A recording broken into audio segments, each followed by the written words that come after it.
안녕하세요. 경제재민쇼 함께 하시겠습니다. 오늘도 두 분 교수님 모셨습니다. 안녕하세요. 안녕하세요. 네, 교수님 한 주 동안 잘 지내셨나요? 예, 아주 잘 보내고 있습니다. 요즘 방학도 돼가지고 현장 좀 많이 좀 가보려고 노력을 많이 하고 있어요. 네, 바쁘실 것 같아요. 왕 교수님께서는요? 기말고사 중입니다. 저는 아직 더 바쁘실 것 같아요. 채점이 걱정입니다. 네. 자, 오늘 경제재민쇼 함께 하시겠는데요. 오늘 이 시간에는 대한민국 경제 허리하면 중견기업이죠. 이 중견기업에 관련된 다양한 문제를 해결하고 있는 연구기관이 있습니다. 바로 중견기업연구원인데요. 오늘 중견기업연구원 조병선 원장님과 자세하게 이야기 나눠보도록 할게요. 안녕하세요. 네. 안녕하세요. 어서 오세요. 네.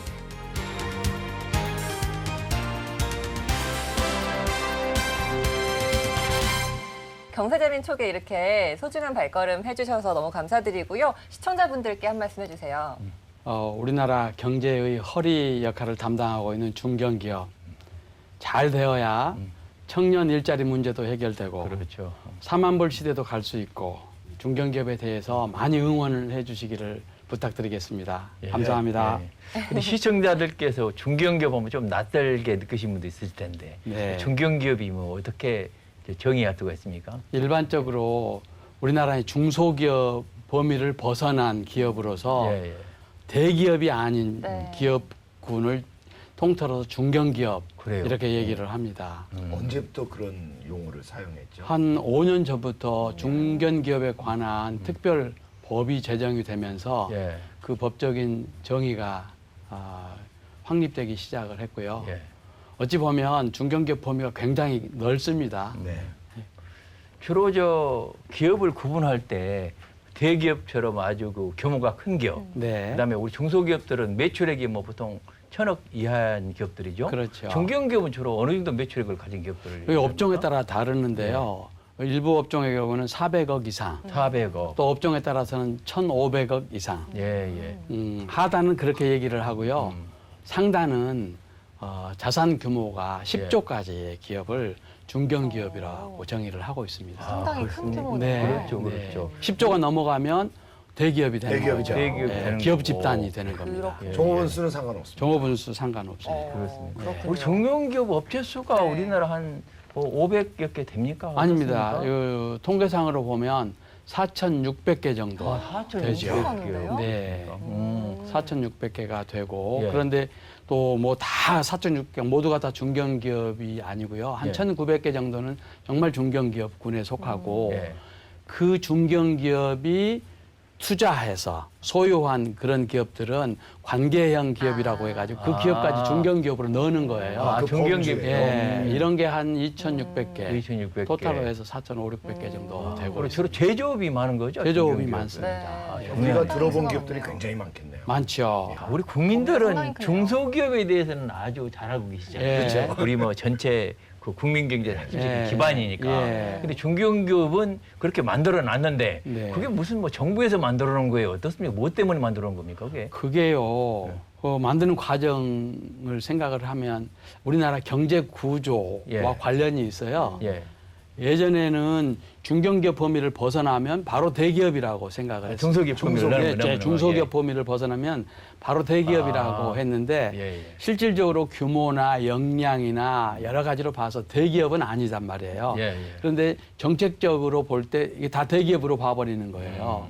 그러다 보니까 그 대기업은 아닌데 그 중간에 있는 기업들이 어떤 뭐 육성 정책이나 예. 또 뭐 규제나 이런 면에서 좀 불리한 상황에 전개가 되면서 이제는 이걸 세분화해서 정책을 추진을 해야 되겠다. 예, 예. 그런 요구가 늘어나면서 법을 만들고 이제 하나의 기업군으로서 예.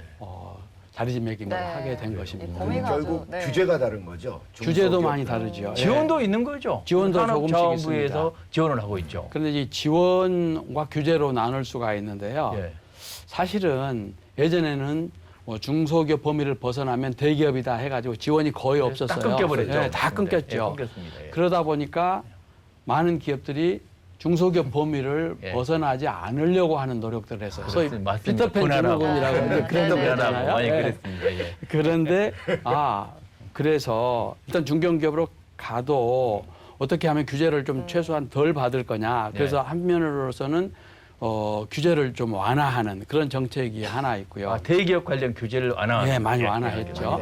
예, 예. 그러고 과거에는 없었던 음. 중견기업 육성을 위한 정책을 추진을 하기 시작을 했는데 그렇죠. 이건 중소기업과는 달리 예. 중견기업 정도 되면 청년이고 예. 어느 정도 역량이 있다라고 네. 생각을 해서 중소기업과는 다른 정책들을 펴는 것 같아요. 정말 예. 거기에게 꼭 필요한 예. 맞춤형 네. 정책을 추진하는데 그런 것들이 대표적인 게 R&D 정책이라든가 R&D요. 네.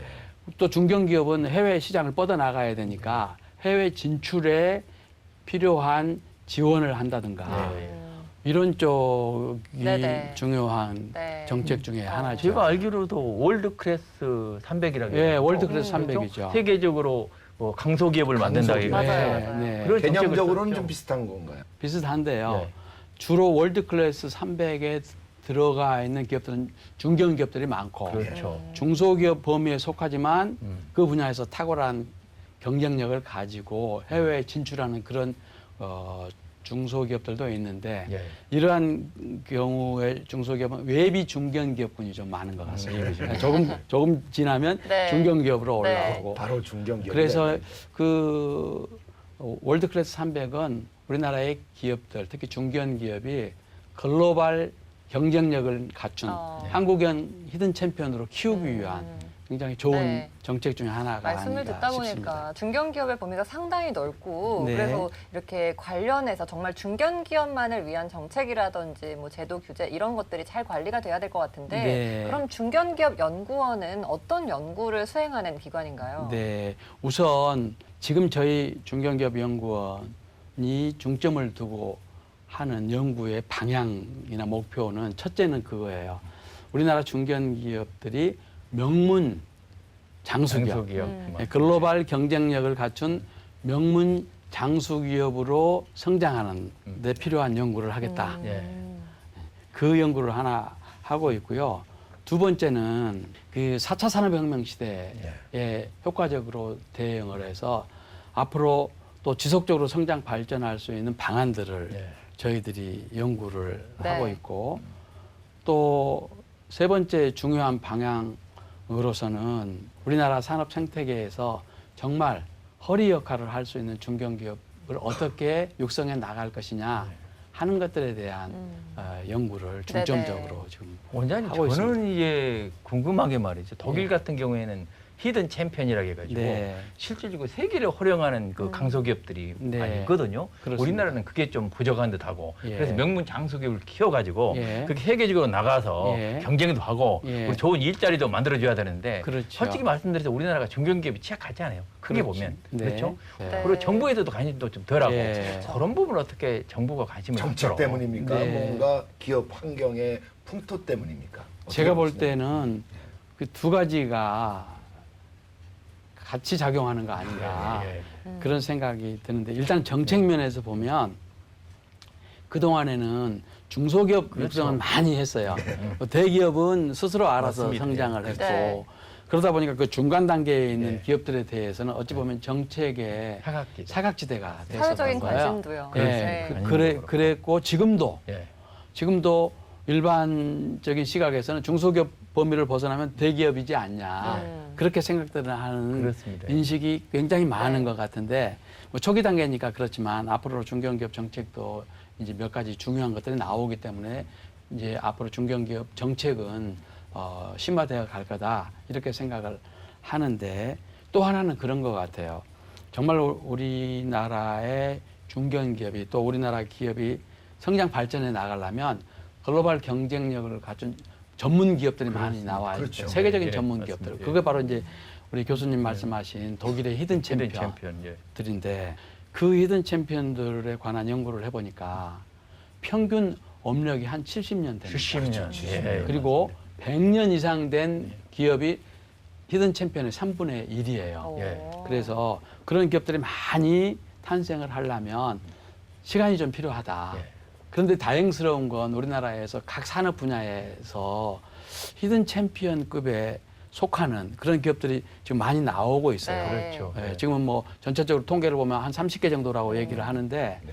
이게 가까운 장래에 점점 많아지지 않겠나. 그렇죠. 그리고 그걸 많아져야죠. 많이 키우기 위한 게 저는 중견기업 정책의 핵심이 돼야 된다라고 그런데 보고 그 있습니다. 부분에 원장님 진짜 우리나라는 가업 승계라는 이 제도가 예. 대기업들 대물림 때문에 네. 정부가 상당히 네가티브하게 보고 있지 않습니까? 네, 네. 그러다 보니까 중견기업이 가업 승계를 잘해야 네. 진짜 전문기업이 될 그쵸, 수 있을 그쵸. 텐데 네, 네. 그게 제약이 많은 것 같아요. 굉장히 우리 뭐- 많죠. 그렇죠. 그래서 그런 부분도 관심 많이 갖고 계시죠. 예, 가업 승계가 결정적으로 중요한 요소입니까? 저는 굉장히 중요하다라고 네. 보는 게요. 네. 저는 이제 이런 점에서 보는 거예요.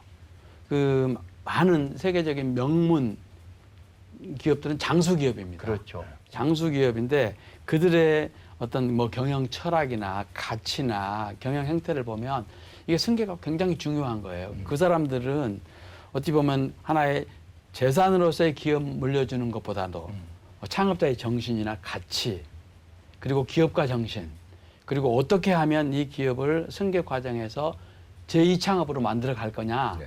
이런 것들에 대해서 굉장히 관심을 갖고 후계자 육성도 많이 하고 네. 그러는 거예요. 그런데 이게 지금 현재 보면 승계 과정에서 어려움이 대단히 많은 것 같습니다. 많은 것 같고 그 많은 것 중에 하나가 일단은 가업의 승계를 부의 대물림 정도로 보는 시각 이런 게 있다 보니까 아주 강하죠. 예. 네. 그러다 보니까 정부도 정책적으로 적극적으로 지원을 해주고 싶은데 그러한 일반인의 인식들이 따라가지 못하니까 과감한 지원을 펴기가 좀 어려운 것 같아요. 대표적인 게 이제 가업 승계와 관련된 상속세란 그렇죠. 말이에요. 상속세 그렇죠. 문제죠. 지금 상속세는 우리나라의 경우 상속세가 너무 높은 것 해외에 비해 높죠. 예, 해외에 네. 비해서 아주 높은 것 같고요.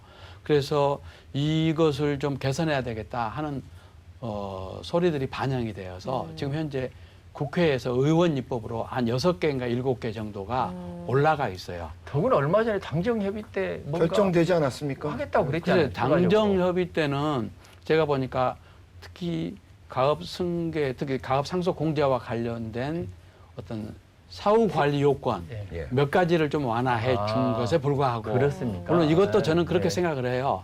바꾸지 않은 것보다는 훨씬 좋을 거다.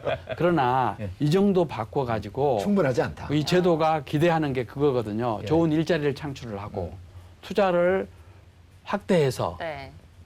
경제 활성화를 도모하자 이런 목적인데 그 발표한 내용 가지고는 그 효과를 기대하기는 턱없이 부족하다. 이것들을 그 독일이나 다른 나라에서는 제일 잘 돼 있는 나라가 독일입니다. 예, 저는 독일이 제일 잘 되어 있다라고 봅니다. 그래서 심지어는 상속세 명목세율 최고 한도가 50%인데 독일은 우리나라하고 같은 거죠. 네, 네. 그런데 배우자나 직계 비속에게 가업을 승계할 때는 상속세를 30%를 적용을 해요. 30%를 네. 적용을 하니까 네. 일반 상속의 경우하고 훨씬 더 우대를 해주는 거고요. 예, 예. 그리고 가업 상속 공제 제도라는 거가 있어가지고 웬만한 기업은 다 활용할 수 있도록. 그러면 네. 상속세 해주는 30%에서 더 적게 내는 거죠. 그렇죠. 예. 그렇게 해줍니다. 근데 근데 우리나라 네. 같은 경우에는 제가 알기로는 그런 상속세 공개를 받더라도 예. 10년 동안 그 종업원을 그대로 유지를 해야 되고 예. 그런 조건이 좀 그쵸, 그쵸. 까다로운 것 예, 같아요. 조건도 까탈스럽고요. 이게 세율 면에서도 우리 중견기업 입장에서 네. 보면 굉장히 어려운 제도다. 활용하기가 왜냐하면 잘 아시는 것처럼 이제 중견기업에 보면 상속 규모가 크잖아요. 그러다 보니까 늘 그 최고 세율을 적용을 받습니다. 또 우리나라의 경영권 할증평가 제도라는 게 있어요. 할증평가라죠. 맞습니다. 최대 예. 주주가 예. 보유한 주식에 대해서는 평가를 30%를 할증 평가를 하는 거예요. 이런 경우 이걸 감안을 하면 65% 65% 세금을 까지 납부를 가능하죠. 해야 되다 보니까 네네. 이게 승계를 앞둔 기업의 경우에는 투자를 할 생각들을 그쵸. 안 하는 거예요. 네, 제약이 좀 많죠. 네, 근데 네. 또 한편으로는 사회 분위기상 이런 기업들의 상속에 대해서 네. 어떻게 보면은 가업 상속이 좀 부의 대물림 네. 문제 때문에 맞습니다. 조금 네. 민감하잖아요. 그렇죠. 그렇기 때문에 이게 섣불리 너무 대폭적으로 네. 뭐 할인을 해준다거나 이렇게 하기가 조금 어려울 것 네, 같아요. 그렇게들 많이들 생각을 하시는데요. 정말 일반 재산을 상속하는 경우하고 기업을 상속하는 건 다르다. 저는 그렇게 보는 주식이죠. 거고. 예. 네. 주식도 상속. 그런데 그 주식이나 또 일반 부동산. 기업의 재산은 개인의 부가 저는 아니다. 이렇게 보는 것 중에 네네. 하나가 그 사업 활동에 공여되는 그 재산은 일자리를 창출하잖아요. 그렇죠. 그리고 또 하나는 그 우리들이 살아가는데 반드시 필요한 재화와 서비스를 제공하는데 사용되어지는 거예요. 일반 재산과는 다르다. 아, 그럼 대기업도 마찬가지죠. 그 논리에 따르면요.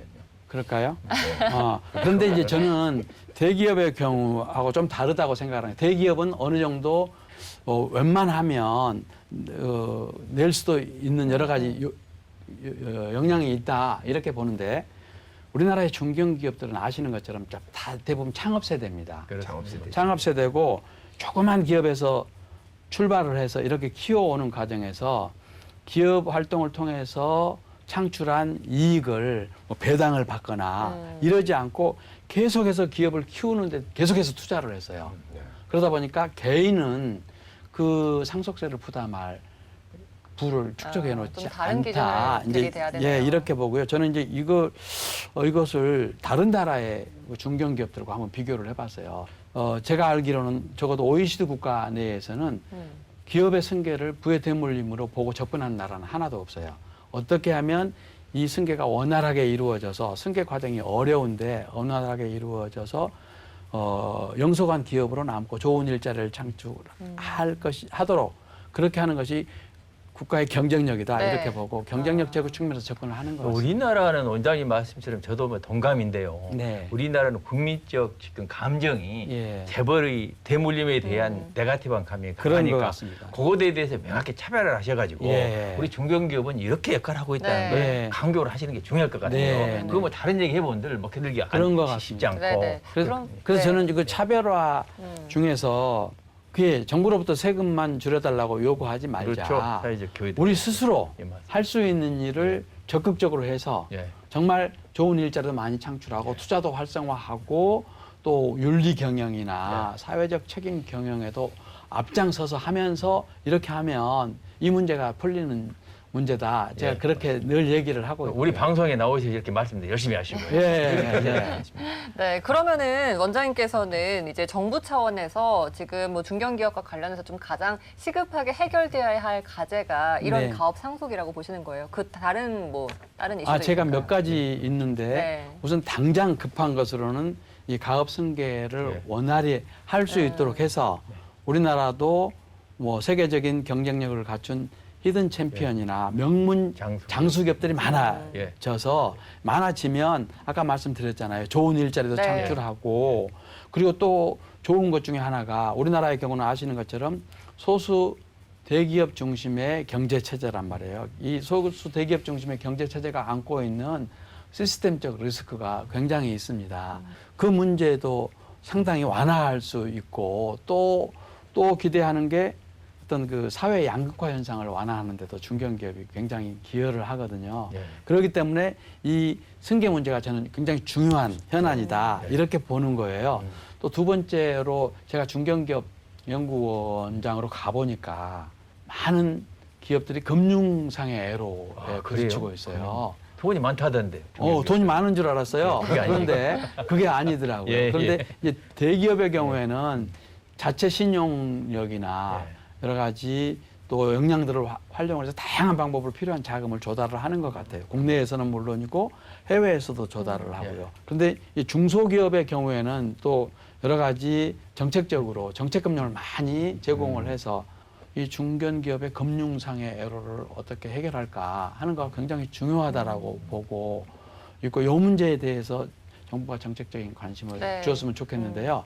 해답이 없을 것 같은데요. 아니요. 그거는. 그런데 이제 그러는 것 같아요. 모든 문제를 다 관심을 갖자는 게 아니라 중견기업이 신성장 동력을 확보해 나가는 데 필요한 그렇죠. 자금들 네. 또 해외에 진출하기 위해서 필요한 자금들 요 분야에 대한 자금을 어떻게 할 것이냐 하는 것에 대해서 정부가 좀 네네. 관심을 가졌으면 좋겠다. 네. 그런 부분은 저는 이제 원장님 네. 중견기업 쪽은 네. 솔직히 그 가족 기업들이 많지 않습니까? 그렇죠. 그렇다 보니까 기업 공개를 안 한 기업들이 많아요. 많습니다. 왜 이러면 그래서 예. 기업 공개도 좀 하고 그런 것 같아요. 그런 부분 원장님께서 예. 일방적으로 네. 이렇게 정부 지원을 하는 그런 것을 만드는 거는 제도적으로 좀 어려울 것 같다는 생각이 드네요. 맞습니다. 그래서 저는 정말 꼭 필요한 분야에서 그 신용 보완 같은 거 예, 맞습니다. 이런 것만 좀 해주면 네. 중견기업 스스로 잘 예, 해나갈 예. 수 있다라고 보고요. 잘 활용할 수 있는 그렇죠. 그런 규제나 이런 것만 그렇습니다. 풀어줘도 예, 예. 아무래도 말씀을 듣다 보니까 지금 원장님께서 워낙에 이제 기업들에 관련된 그런 문제라든지 어떤 네. 과제에 대해서 정말 열정과 관심을 갖고 앞으로도 잘 이끌어 주실 것 같은데 이 중견기업 연구원을 네. 임기 내에 어떻게 이끌어 나가실지 목표나 비전이 마지막으로 궁금한데요. 네. 우선 중견기업 관련 분야에 정말 꼭 필요한 연구원으로 남고 싶고요. 또 하나는 이제 영역이 좀 다르긴 한데 제가 이제 연구자 활동을 오래 해서 그러는데 사실은 이런 것들이 제대로 되려면 뭐 연구자들이나 뭐 교수님들이라든가 학자들이 중견기업에 관심을 갖고 연구도 하고 목소리를 내줘야 네, 되는데 맞습니다. 그분들이 이렇게 하실 수 있도록 필요한 뭐 데이터를 만들어낸다든가 DB를 구축한다든가 그리고 그럼으로써 그분들과의 어떤 네트워킹이나 관계를 잘 가져서 중견기업 혼자 할 수 없으니 연구원 혼자 할 수 없으니 전문가들하고 같이 하겠다. 오픈 이노베이션 네, 형태로 운영해 나갈까 생각하고 네. 있습니다. 원장님이 좋은 잘하실 것 생각입니다. 같은데요. 사실과 저는 정말 이제 진짜 다 한 가지 이루시길. 부탁드리고 네. 싶은 게 예. 일자리 문제가 초미의 관심이 되지 않습니까? 네, 네. 근데 그걸 해소할 수 있는 방법 중에 하나가 중견기업인데 네. 저는 이제 옛날 우리 중소기업 정책에서도 그 혁신형 기업 뭐 5만 개 이거 예. 목표를 세웠거든요. 중견기업도 한 10,000개 정도는 나와가지고 예. 이게 세계를 좀 싣고 다니는 예. 이런 기업을 한번 만들어보는데 그러면 목표를 얼마나 삼고 좋겠습니까? 아, 그걸 진짜 한번 우리 중견기업 쪽에서 해보시는 게 말대로 목표가 하기가 있어야 되거든요. 어려서. 목표가 없이 그냥 해보겠다는 건 저쪽이 안 되는 거고요. 그렇죠. 목표를 잡아서 네. 중견기업은 할만하다 생각을 해요. 예. 우리 중소기업 쪽에서 괜찮은 기업은 끌어들이고 예. 그래서 키워보면 예. 되지 않겠나 생각이 드는데 원장님 한번 아유, 고려했으면 좋겠어요. 많이 좀 힘써주시길, 좋은 아이디어를 네, 주셨고요. 바라겠습니다. 우리 연구원이나 우리 중견기업 뭐 연합회 예. 포함해서 중견기업 애정을 갖고 있는 분들이 꼭 실천해 나가야 될 목표 중에 하나를 네. 오늘 숙제를 주신 것 같아요. 그런데 이제 저도 이제 그렇게 생각을 하고 예. 있는데요. 경제 구조가 탄탄한 대표적인 나라를 독일로 그렇죠. 보잖아요. 예. 일본도 그렇고 그 나라의 경우에는 그 중견기업 비중이 굉장히 높아요. 굉장히 높습니다. 네네. 수도 그렇고 중견기업에서 일하는 좋은 예. 근로자 수도 예. 굉장히 높고요. 그런 나라가 굉장히 튼튼하거든요. 그러다 보니까 거기 나라에는 청년 일자리 문제가 없습니다. 왜냐하면 좋은 일자리를 예. 중견기업이 많이 제공을 해주니까요. 우리나라도 정말 중소기업층이 탄탄해져 가지고 네. 그들을 중심으로 해서 뭐 일자리가 나오고 그러면 저는 우리 자녀들이나 젊은 청년들의 그 일자리 해소는 확실하다 그렇게 네. 생각을 합니다. 그리고 네. 세계 시장을 그들이 끊임없이 개척해 예. 나가면 거기만 그렇죠. 가능합니다. 굉장히 중요합니다. 네, 거기만 맞습니다. 원장님의 열정이 너무 대단하신 것 같아서 저도 한번 기대를 해보도록 하겠습니다. 네, 오늘 말씀 너무 잘 들었습니다. 자, 지금까지 중견기업연구원 조병선 원장님과 함께 말씀 나눠봤습니다. 고맙습니다. 감사합니다. 기대합니다. 감사합니다. This is why I always whisper.